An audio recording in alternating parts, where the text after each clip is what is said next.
Hi friends, చూడండి chicken momos sauce చూస్తుంటే ఎలా అనిపిస్తుంది? ఎప్పుడెప్పుడు తిందామా అని ఉంది. ఫుల్ ఆకలేస్తుందండి. వీటి కోసం ఏమీ తినకుండా వెయిట్ చేశాను అనమాట.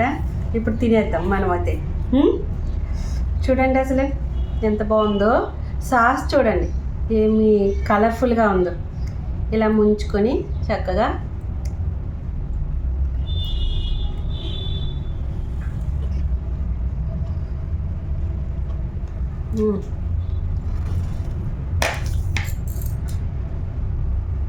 మహా అద్భుతం. చాలా చాలా బాగుందండి. ఈ టైప్లో చేసుకోవాలి. ఎందుకంటే మనం ఎలా తినగలుగుతాం అనేది మనకు తెలుస్తుంది కదా, టేస్ట్ అదిని. అందుకని నేను ఈ పద్ధతిలో చేశానమాట. మనం అందరం తినగలిగే పద్ధతిలో మీరు కూడా ట్రై చేయండి. చాలా చాలా బాగుంది.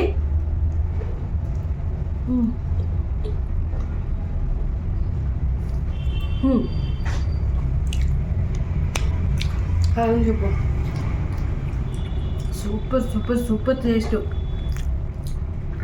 ఏముంది తెలుసండి, చాలా చాలా బాగుంది. అదురుంది. హైలైట్ ఆ సాస్. మోమోస్ కూడా చాలా స్టఫింగ్ అదిరిపోయింది. అదే కదా మనకు కావాల్సింది. ఇంత టేస్ట్గా మనం ఎలా తినగలుగుతామా అన్నది చేశాను అనమాట. సూపర్ ఉంది కదమ్మా. చాలా బాగుంది.